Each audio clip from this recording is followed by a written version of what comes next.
Hi welcome back friends. I hope आप सब मस्त होंगे। फ्रेंड्स आज जो है हम लोग रीऑर्डिंग ऑफ द सेंटेंस का प्रैक्टिस करने वाले हैं और पिछली वीडियो में हम लोगों ने रीऑर्डिंग ऑफ द सेंटेंस का बेसिक क्लास कर लिया था, जिसमें बहुत सारी जो है जानकारियाँ थी जिनका हम लोग जो है डाउट क्लियर कर चुके हैं। और अगर आप लोगों ने जो है पिछली वीडियो को reordering of the sentence types of the sentence अगर आप लोगों ने नहीं देखा है तो आप जो है उस वीडियो को देख लीजिए और फिर जो है इस वीडियो को देखिएगा, क्योंकि अगर जब तक हम उन वीडियोज को नहीं देखेंगे तब तक जो है हम लोग रीऑर्डिंग ऑफ द सेंटेंस सही से नहीं कर सकते हैं। तो फ्रेंड्स अगर आप लोगों ने नहीं देखा है तो आप पिछली वीडियो को देख लीजिए, उसके बाद जो है इस वीडियो को देखिएगा और फिर जो है ये रीऑर्डिंग ऑफ द सेंटेंस जो भी मैंने मेंशन किया है ये फिर आसान लगने लग जाएगा इसको रीऑर्डर करने में। तो देखते हैं फ्रेंड्स एक एक करके किस तरह से किया जाता है और जो भी एग्ज़ाम के पॉइंट ऑफ व्यू से मोस्ट इम्पोर्टेंट सेंटेंस है उन सेंटेंस को हम लोग आज देखने वाले हैं। On Sunday every play football we. तो सबसे पहले फ्रेंड्स इसमें हमें एक चीज़ ये देखना है कि इसमें सब्जेक्ट क्या है, और अगर हमें सब्जेक्ट पता चल गया तो हम हर शब्द को स्टेप बाय स्टेप रीऑर्डर आसानी से कर सकते हैं। तो सबसे पहले इसमें हमें क्या देखना है, सब्जेक्ट। तो सब्जेक्ट इसमें क्या है, ऑन नहीं, संडे बिल्कुल नहीं हो सकता, एवरी नहीं हो सकता, प्ले बिल्कुल नहीं हो सकता, फुटबॉल भी नहीं हो सकता, और यहाँ पर क्या है, वी। बी यहाँ पर सब्जेक्ट है। तो सबसे पहले क्या लिखेंगे, यहाँ पर सब्जेक्ट वी। उसके बाद अगर जब हमें सब्जेक्ट पता चल गया तो हम देखेंगे उसमें हेल्पिंग वर्ब कौन सा है, और अगर उस सेंटेंस में हेल्पिंग वर्ब का प्रयोग नहीं है तो हम देखेंगे मेन वर्ब कौन सा है। तो इसमें देखते हैं ऑन कोई वर्ब नहीं होता, संडे कोई वर्ब नहीं होता, एवरी वर्ब नहीं होता, यहाँ पर प्ले जो है हमारा वर्ब है। अब यहाँ पर प्ले हमारा मेन वर्ब है, लेकिन देखना ये है कि क्या इसमें कोई हेल्पिंग वर्ब आया है। तो फुटबॉल कोई वर्ब नहीं है, वी ऑलरेडी हमारा सब्जेक्ट है। तो इसका मतलब ये हुआ कि अब हमें सब्जेक्ट के तुरंत बाद एक वर्ब को रखना है। अब हेल्पिंग वर्ब ना होने की वजह से हम क्या रखेंगे, उसमें का मेन वर्ब। तो यहाँ पर वी, उसके बाद फिर क्या हो जाएगा, प्ले। अब क्या करना है, वी प्ले हम खेलते हैं। अब क्या खेलते हैं, तो फ्रेंड्स यहाँ ऑब्जेक्ट क्या है, football, football. We play football. अब यहाँ पर ऑन संडे एवरी, अब कैसे इसको रीऑर्डर किया जा सकता है, ऑन संडे एवरी, एवरी का मतलब प्रत्येक, संडे का मतलब रविवार, ऑन का मतलब पर। तो इसका मतलब ये हुआ हमें सबसे पहले क्या रखना होगा, एवरी, प्रत्येक संडे को, पर या को, ऑन का मतलब यहाँ पर क्या हो जाएगा, को। तो प्रत्येक संडे को या प्रत्येक रविवार को हम फुटबॉल खेलते हैं, प्रत्येक रविवार को। तो यहाँ पर क्या हो जाएगा, we play football on every Sunday. तो इसका कुछ इस तरह से जो है रीऑर्डर हो जाएगा, we play football on every Sunday. That means हम प्रत्येक रविवार को फुटबॉल खेलते हैं। तो कुछ इस तरह से फ्रेंड्स इसका रीऑर्डर हो जाएगा। अब देखते हैं दूसरे वाले सेंटेंस को। तो वही चीज़ करना है, सबसे पहला प्रोसेस क्या है, हमें उसमें का सब्जेक्ट ढूंढना है। तो यहाँ पर सब्जेक्ट क्या हो सकता है, माई। फ्रेंड्स माई के बाद एक नाउन आएगा। अब माई के बाद जो भी पॉजेसिव है, जैसा कि हम लोग पिछली वीडियो में देख चुके हैं, पढ़ चुके हैं, जितने भी पॉजेसिव होते हैं उसके साथ एक जो है नाउन का प्रयोग होता है। और जब भी पॉजेसिव किसी भी सेंटेंस में प्रयोग होता है तो उसके बाद एक नाउन आएगा, और वो पॉजेसिव प्लस नाउन या तो सब्जेक्ट का काम करेगा या तो जो है ऑब्जेक्ट का काम करेगा। तो यहाँ पर पॉसिबिलिटी बनती है कि माई हमारा, माई के बाद एक नाउन जो भी होगा वो मिला करके या तो सब्जेक्ट होगा या तो ऑब्जेक्ट होगा। हम देखते हैं कैसे समझ में आएगा। माई टॉट यहाँ पर मेन वर्ब है, स्विमिंग यहाँ पर जो है एक जीरंड का प्रयोग हुआ है, और मी एक ऑब्जेक्ट है, यहाँ पर फादर एक नाउन है, मी यहाँ पर प्रोनाउन है। तो फ्रेंड्स इसका मतलब ये हुआ कि माई के साथ एक नाउन का प्रयोग होना है, तो वो नाउन कौन सा है? फादर। तो सबसे पहले हम क्या यहाँ पर क्या प्रयोग करेंगे? माई फादर, माई फादर, क्योंकि यहाँ पर ऑब्जेक्ट हमारा ऑलरेडी मी रख दिया गया है। तो माई फादर, अब ये हमारा यहाँ पर क्या हो गया? सब्जेक्ट हो गया। तो माई फादर, अब इस सब्जेक्ट के तुरंत बाद एक या तो हेल्पिंग वर्ब का प्रयोग होगा या तो मेन वर्ब का। अब क्योंकि इस वाले सेंटेंस में कोई भी हेल्पिंग वर्ब नहीं दिख रहा है, तो हम सीधा सीधा क्या रखेंगे? Main verb. My father taught, my father taught me, subject हो गया, मेन वर्ब हो गया, ऑब्जेक्ट हो गया। अब इस स्विमिंग को अदर वर्ड के अंतर्गत रख देंगे। तो my father taught me swimming. तो कुछ इस तरह से जो है इस सेंटेंस का रीऑर्डर हो जाएगा। अब देखते हैं next, school did go not he to. तो सबसे पहला काम क्या करना है फ्रेंड्स? हमें सबसे पहले सब्जेक्ट को ढूंढना है। तो यहाँ पर सब्जेक्ट क्या हो सकता है? स्कूल बिल्कुल नहीं, डिड बिल्कुल नहीं, गो हो ही नहीं सकता, नॉट हो ही नहीं सकता। यहाँ पर सब्जेक्ट क्या है? ही है। तो सबसे पहले हम क्या रखेंगे? ही। तो ही के तुरंत बाद अब या तो मेन वर्ब आएगा या तो हेल्पिंग वर्ब आएगा। अब इस सेंटेंस में हमें देखना है क्या हेल्पिंग वर्ब प्रयोग हुआ है? बिल्कुल प्रयोग हुआ है। यहाँ पर क्या प्रयोग हुआ है? डिड, और डिड के बाद क्या लगा है? नॉट भी लगा है। तो इसका मतलब ये निगेटिव सेंटेंस है। अब इस सब्जेक्ट के तुरंत बाद हमें डिड नॉट का प्रयोग करना है। तो यहाँ पर क्या हो जाएगा? Did not.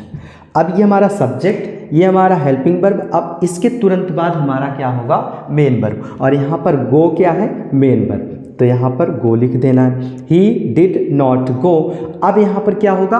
गो जब भी प्रयोग होता है तो गो के तुरंत बाद जो है टू प्रेपोजिशन का प्रयोग होता है। तो यहाँ पर हम देखते हैं टू कहाँ पर है?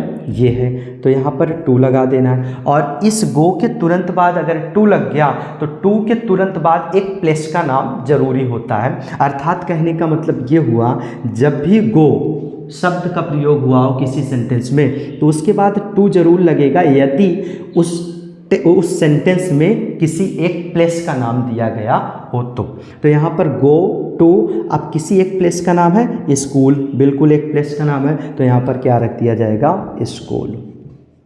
तो क्या हो जाएगा? He did not go to school. तो फ्रेंड्स इस वाले सेंटेंस का कुछ इस तरह से रीऑर्डर हो जाएगा। अब देखते हैं next, my Agra lives younger in brother. तो फ्रेंड्स यहाँ पर भी एक पॉजेसिव प्रयोग हुआ है माई, क्योंकि अब ये अकेले प्रयोग होना नहीं है। या तो इसके साथ जो भी नाउन आया होगा वो ऑब्जेक्ट के रूप में आएगा या तो सब्जेक्ट के रूप में आएगा। तो सबसे पहले तो देखना यही है कि ये माई के साथ जो नाउन आया है वो सब्जेक्ट के साथ सब्जेक्ट के रूप में आया है कि ऑब्जेक्ट के रूप में। तो यहाँ पर my Agra lives younger in brother. तो फ्रेंड्स मेरे भाई, यहाँ पर कुछ इस तरह से लग रहा है, माई का मतलब मेरा और ब्रदर का मतलब भाई, यंगर का मतलब बड़ा। तो कुछ इस तरह से हो रहा है, माई यंगर ब्रदर, मेरा बड़ा भाई। तो कुछ इस तरह से बन रहा है। तो सबसे पहले क्या हो जाएगा? My younger brother. अब ये हमारा पूरा क्या हो गया? सब्जेक्ट हो गया। अब इस सब्जेक्ट के तुरंत बाद या तो हेल्पिंग वर्ब या तो मेन वर्ब। तो यहाँ पर देखते हैं, माई हो गया, यंगर हो गया, ब्रदर हो गया। अब ये लिव क्या है? लिव हमारा वर्ब होता है और इसका फिफ्थ फॉर्म है लिव्स। तो यहाँ पर इस सब्जेक्ट के तुरंत बाद हमारा ये वर्ब प्रयोग होगा, my younger brother lives in हो जाएगा इसके तुरंत बाद, चूंकि यहाँ पर प्लेस का नाम है आगरा तो आगरा लिख देना। तो क्या हो जाएगा? My younger brother lives in Agra. तो मेरा बड़ा भाई आगरा में रहता है।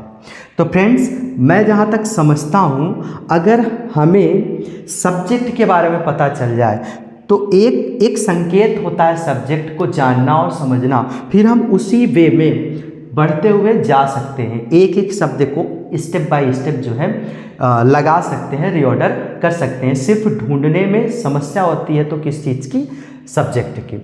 अब इसके बाद कुछ और सेंटेंस देखते हैं। तो फ्रेंड्स देखते हैं अब कुछ और सेंटेंस को। A women wise is mother my. तो अब सबसे पहले हमारा वही काम है, सब्जेक्ट को ढूंढना। तो फ्रेंड्स इस वाले सेंटेंस में फिर से माई आ गया, एक पॉजेसिव आ गया, तो हमें फिर से वही चीज़ देखना है कि इस माई के बाद एक नाउन आया होगा और फिर पॉजेसिव वो माई प्लस नाउन या तो सब्जेक्ट के रूप में आया होगा या तो ऑब्जेक्ट के रूप में आया होगा। तो देखते हैं फ्रेंड्स इसके अलावा क्या और कोई सब्जेक्ट बन सकता है। तो ए बिल्कुल नहीं, वोमेन बिल्कुल बन सकता है, वाइज बिल्कुल नहीं, इज एक वर्ब ही है, मदर बन सकता है, माई मेरा है। तो इस माई के बाद जो है एक नाउन का प्रयोग हुआ होगा। तो आई थिंक आप लोग समझ गए होंगे कि इस माई के बाद कौन सा नाउन प्रयोग होगा, मदर, मेरी माँ। तो सबसे पहले यही चीज़ लिखते हैं, माई मदर। अब ये हमारा सब्जेक्ट हो गया। अब जब ये सब्जेक्ट हो गया तो अब हमें इसके बाद क्या रखना है, इसके बाद रखना है हेल्पिंग वर्ब। अब यहाँ पर हेल्पिंग वर्ब क्या है, इज, माई मदर इज।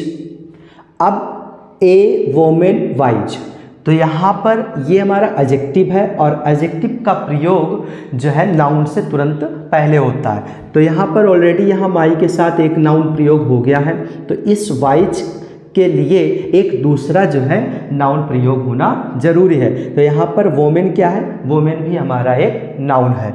तो यहाँ वोमेन और वाइज, वाइज एक एडजेक्टिव, वोमेन हमारा नाउन। तो इसका मतलब ये हुआ कि वोमेन से पहले हमें इस वाइज को प्रयोग करना होगा, क्योंकि नाउन से पहले जो है एक एडजेक्टिव का प्रयोग होता है। लेकिन यहाँ पर आर्टिकल भी है, तो इस आर्टिकल का प्रयोग हमें इन दोनों से पहले करना है।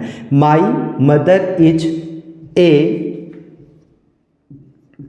वाइज वोमेन, मेरी माँ एक बुद्धिमान औरत है।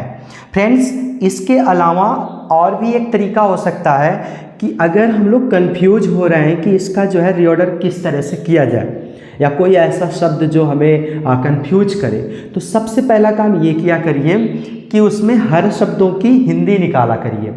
अगर हिंदी निकल जाए आसानी से फिर जो है उसका हम लोग जो है रीऑर्डर कर सकते हैं। क्योंकि my mother is a wise man, अब इस चीज़ की अगर हमें एक एक शब्दों का अगर हमें हिंदी पता चल जाए, जैसे ए का मतलब एक, वोमेन का मतलब औरत, वाइज का मतलब बुद्धिमान, मतलब एक बुद्धिमान औरत। यहाँ इतना सिंपल है तरीका से आसानी से निकल गया इसकी हिंदी। इज मदर माई, तो मेरी माँ है, मेरी माँ है एक बुद्धिमान औरत। तो सिंपल तरीका है, अगर हमें एक एक शब्द का हिंदी पता चल जाए तो हम उसे रीऑर्डर आसानी से कर सकते हैं। तो आई होप समझ में आ गया होगा। अब देखते हैं सेकंड सेंटेंस को। Sue's has poor the to know why where.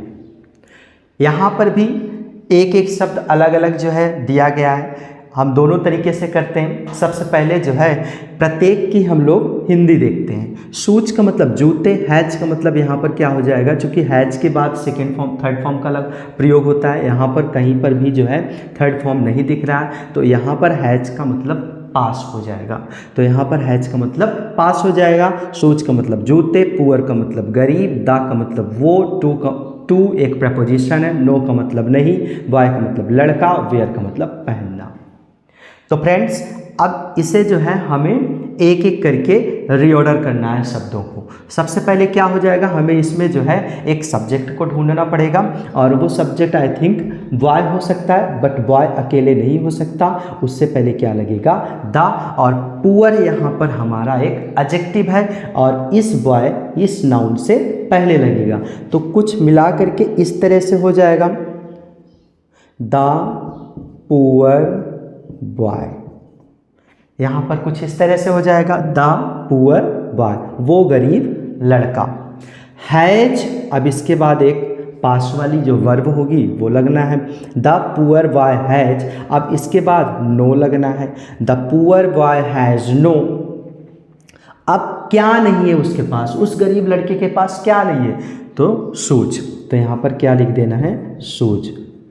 किस चीज़ के लिए, वियर, पहनने के लिए। फ्रेंड्स अगर कहीं पर भी V1 दिख जाए तो V1 से पहले अगर हम टू लगा दें तो उसका मतलब हो जाता है के लिए, और उस वर्ब के अंत में ने या ना का अर्थ देता है। जैसे यहाँ पर अगर यहाँ पर टू वियर लग जाए तो इस टू वियर का मतलब हो जाएगा पहनने के लिए, पहनने के लिए। तो यहाँ पर अंत में क्या आ रहा है, ने शब्द आ रहा है और साथ में के लिए का भी प्रयोग हो रहा है। और भी जैसे मान लीजिए टू गो, जाने के लिए, टू राइट, पढ़ने के लिए, टू ईट, खाने के लिए, टू सिंग, गाने के लिए। तो आई थिंक समझ में आ गया।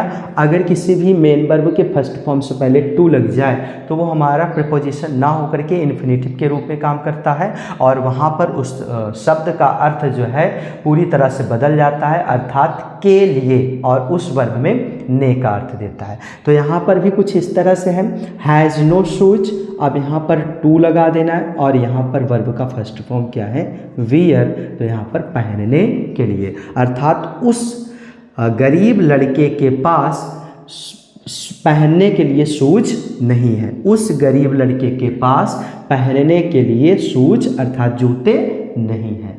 तो कुछ इस तरह से इस वाले सेंटेंस का रीऑर्डर हो जाएगा। अब देखते हैं सेकंड वाक्य।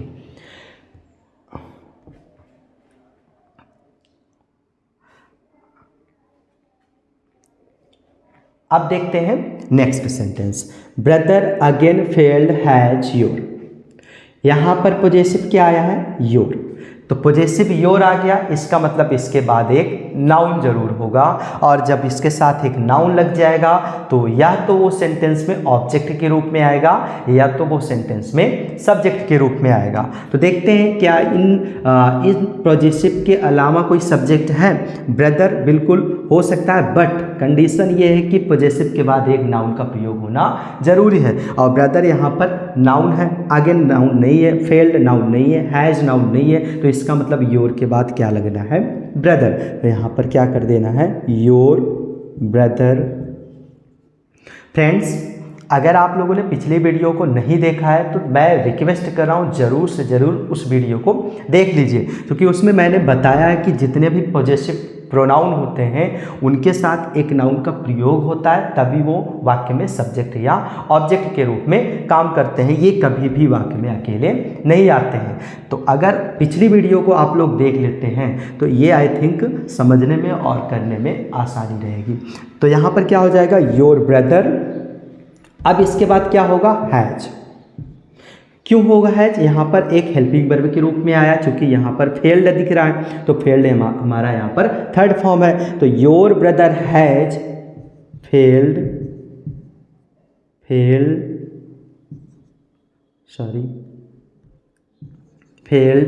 अगेन। अब जो अदर वर्ड में दिख रहा है उसे हमें लिख देना है, तुम्हारा भाई फिर से फेल हो गया। और अगर हम एक एक शब्दों का अगर हिंदी देखें तो कुल मिलाकर के यही मतलब निकलने वाला है। ब्रदर मतलब भाई, अगेन मतलब दोबारा या फिर से, फेल का मतलब फेल होना, हैज का मतलब प्रेजेंट का परफेक्ट ही है, इसके थर्ड फॉर्म के साथ लगेगा, और योर के साथ यहाँ ब्रदर लग जाएगा। तो तुम्हारा भाई फिर से फेल हो गया। तो कुछ इस तरह से इसका रीऑर्डर हो जाएगा। अब देखते हैं next sentence, wall on right the not should you.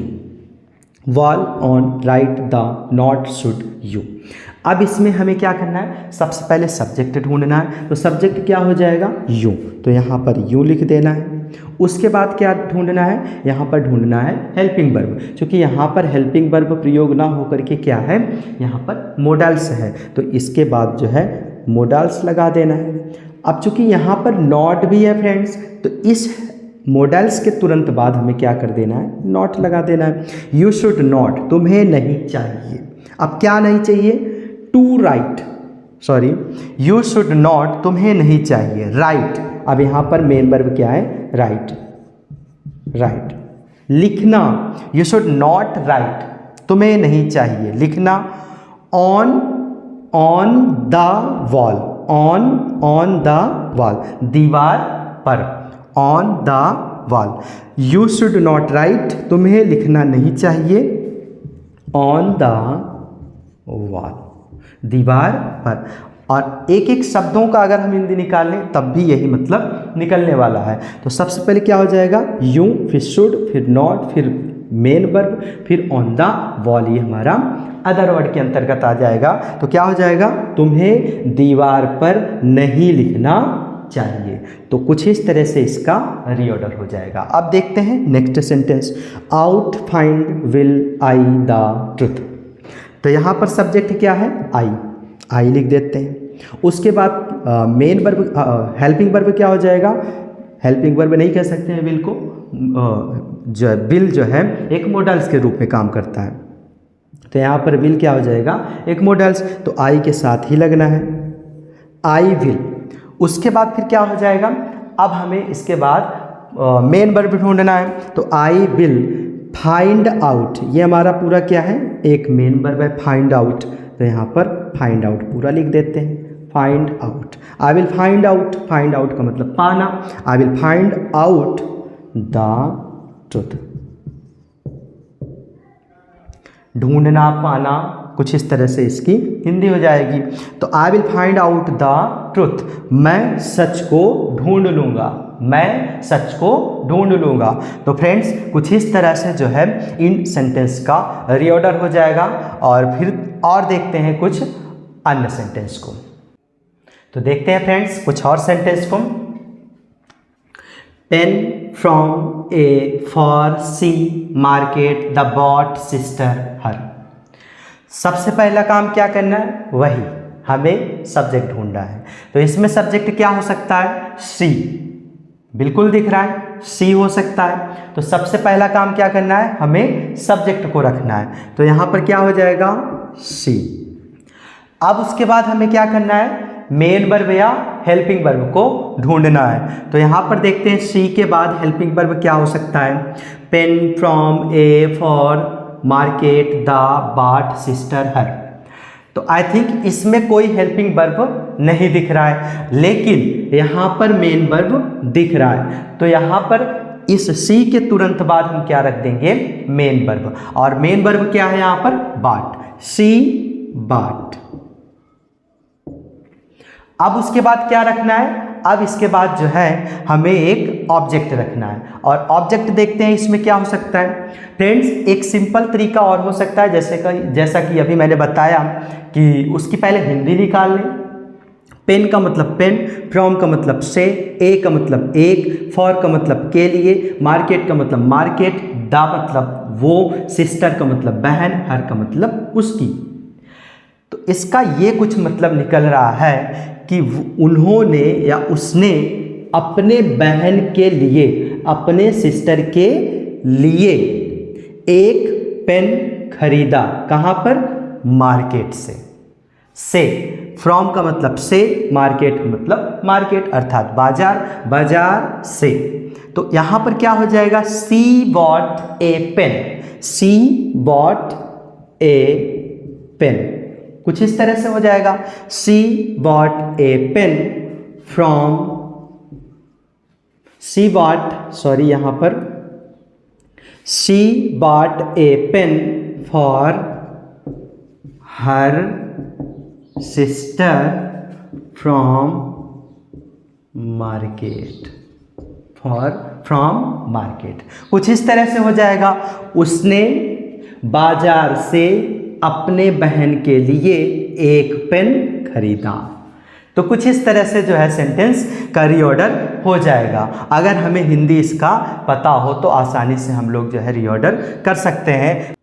अब देखते हैं सेकंड वाक्य को, the morning good too early it is get up in. तो फ्रेंड्स इसमें भी हमें सबसे पहला काम क्या करना है, सब्जेक्ट को ढूंढना है। तो यहाँ पर क्या हो जाएगा, सब्जेक्ट इट। तो सबसे पहले यहाँ पर लगा देना है इट, और इसके तुरंत बाद क्या लगा देना है, इज। इट इज हो गया। इट इज या है गुड, अच्छा, या अच्छा है। तो फ्रेंड्स ऐसे ही हमें एक एक शब्दों का जो है मीनिंग निकाल करके स्टेप बाय स्टेप रीऑर्डर करना है। इट इज गुड या अच्छा है। अब क्या अच्छा है, गेटअप का मतलब उठना, अर्ली का मतलब बहुत सुबह, और द मॉर्निंग मतलब अर्ली इन द मॉर्निंग का मतलब सुबह, अर्ली इन द मॉर्निंग। ये कुछ इस तरह से फ्रेजेस बन रहे हैं। तो क्या हो जाएगा, इट इज गुड या अच्छा है to get up, to get up. Friends यहाँ पर भी एक होगा, it is good to get up early in the morning. It is good to get up early in the morning. Friends कुछ इस तरह से जो है इसका रीऑर्डर हो जाएगा। आई थिंक इस तरह के सेंटेंस को जो है हम लोग बोलते भी हैं, it is good to get up early in the morning. यह अच्छा है टू गेट अप, उठना, अर्ली इन द मॉर्निंग अर्थात बहुत सुबह। बहुत सुबह जो है उठना बहुत अच्छा होता है, अर्थात ये बहुत अच्छी बात है। तो it is good to get up early in the morning, कुछ इस तरह से जो है इसका रीऑर्डर हो जाएगा। अब देखते हैं इस वाले सेंटेंस को, daily teaches my English father me. Friends यहाँ पर भी माई आ गया, एक पॉजेसिव प्रोनाउन, तो इसका मतलब इसके बाद जो है एक नाउन का प्रयोग जरूर हुआ होगा। तो माई के साथ क्या नाउन हो सकता है, डेली नाउन है नहीं, टीचर्स है नहीं, इंग्लिश है, फादर है, मी नहीं है। तो माई इंग्लिश या माई फादर क्या हो सकता है, तो आई थिंक माई फादर। क्या हो जाएगा, माई फादर। तो सबसे पहले सब्जेक्ट के रूप में यही रख देना है, माई फादर। अब देखना है हेल्पिंग वर्ब क्या है, डेली टीच इंग्लिश फादर मी, इसमें हेल्पिंग वर्ब प्रयोग ही नहीं हुआ है। तो अब देखते हैं मेन वर्ब क्या है, तो मेन वर्ब यहाँ पर टीच है और टीच का फिफ्थ फॉर्म लगा है my father teach, my father teach me, मुझे, मेरे पिताजी मुझे पढ़ाते हैं, क्या पढ़ाते हैं, इंग्लिश। तो कुछ इस तरह से इसका रीऑर्डर हो जाएगा। अब देखते हैं dislike many smoking persons. Dislike many smoking person, dislike का मतलब नापसंद करना, घृणा करना, नफरत करना, मेनी का मतलब कई, स्मोकिंग का मतलब नशा करना, पर्सन का मतलब लोग, व्यक्ति। तो इसका मतलब यहाँ पर मेनी पर्सन कई व्यक्ति, कई लोग, कई इंसान डिसलाइक नफरत करते हैं, स्मोकिंग नशा करना। तो कुछ इस तरह से सेंटेंस का रीऑर्डर हो जाएगा। सबसे पहले क्या हो जाएगा, मेनी, फिर हो जाएगा पर्सन्स, फिर इसके बाद एक main verb dislike, many persons dislike smoking, यहाँ पर जीरंड का प्रयोग हो गया। कई व्यक्ति, कई इंसान क्या करते हैं, डिसलाइक करते हैं, नफरत करते हैं स्मोकिंग का मतलब नशा करने से। तो कई व्यक्ति जो है नशा से नफरत करते हैं। तो कुछ इस तरह से इस सेंटेंस का रीऑर्डर हो जाएगा। अब देखते हैं नेक्स्ट और last, me he promised to help. ये क्या है, me he promise to help. Friends इसमें भी हमें सबसे पहला काम क्या करना है, सेंटेंस का सब्जेक्ट ढूंढना है। तो सब्जेक्ट क्या है, ही, तो यहाँ पर ही लगा देना है, ही। उसके बाद मेन वर्ब या हेल्पिंग वर्ब, यहाँ पर देखना है हेल्पिंग वर्ब प्रयोग हुआ है, बिल्कुल नहीं हुआ है। अब देखते हैं मेन वर्ब प्रयोग हुआ है, बिल्कुल प्रयोग हुआ है। He promised, he promised. अब उसके बाद ही प्रॉमिस्ड, उसने वायदा किया कि किससे, मुझसे। ही प्रॉमिस्ड मी, उन्होंने मुझसे वादा किया, क्या करने के लिए, टू हेल्प, मदद करने के लिए। फ्रेंड्स अभी कुछ देर पहले हम लोगों ने यही देखा कि मेन वर्ब से पहले अगर कोई इन्फिनेटिव टू लगता है, मेन वर्ब से पहले अगर टू लग जाए तो उस मेन वर्ब का अर्थ बदल जाता है, उस मुख्य क्रिया का मतलब बदल जाता है। तो क्या हो जाता है, के लिए, और उस हेल्प मेन वर्ब में ने का अर्थ निकलता है। तो यहाँ पर क्या हो जाएगा, टू हेल्प का मतलब क्या हो जाएगा, मदद करने के लिए। तो ही प्रॉमिस्ड मी, उन्होंने मुझसे प्रॉमिस किया, टू हेल्प, मेरी मदद करने के लिए। He promised me to help, उन्होंने मदद करने के लिए मुझसे प्रॉमिस किया। आई थिंक समझ में आ गया। फ्रेंड्स एक सेंटेंस और है और ये भी एग्जाम के पॉइंट ऑफ व्यू से बेहद इंपॉर्टेंट माना जाता है। देखते हैं क्या हो सकता है इसका रीऑर्डर। तो सबसे पहले क्या काम करना है, हमें इसमें सब्जेक्ट ढूंढना है। तो सब्जेक्ट क्या हो सकता है, बॉय, बॉय हो सकता है, लेकिन यहाँ दा भी लगा है तो दा बॉय क्या हो जाएगा, दा बॉय, द बॉय। उसके बाद फिर यहाँ पर ढूंढना है मेन वर्ब और हेल्पिंग वर्ब। तो इसमें जो है हेल्पिंग वर्ब प्रयोग हुआ नहीं है, तो क्या होगा, द बॉय प्रीफर्स, प्रीफर्स का मतलब तैयारी करना, द बॉय प्रीफर्स। अब इसके बाद क्या, किस चीज़ की तैयारी करना है, खेलने के लिए, खेलने के लिए। तो फ्रेंड्स खेलने के लिए, तो खेलने के लिए क्या हो जाएगा, टू प्ले। अभी जस्ट हम लोगों ने देखा यहाँ पर टू हेल्प की तरह, उसी तरह से टू प्ले, जैसे यहाँ पर टू हेल्प मदद करने के लिए, वैसे यहाँ पर टू हेल्प खेलने के लिए। तो यहाँ पर क्या हो जाएगा, the boy prefers to play, the boy prefers to play. लड़का, वो लड़का खेलने के लिए तैयारी करता है। आई थिंक आप सबको ये रीऑर्डर करना समझ में आ गया। और thanks for watching my video, और मिलते हैं एक नेक्स्ट वीडियो में।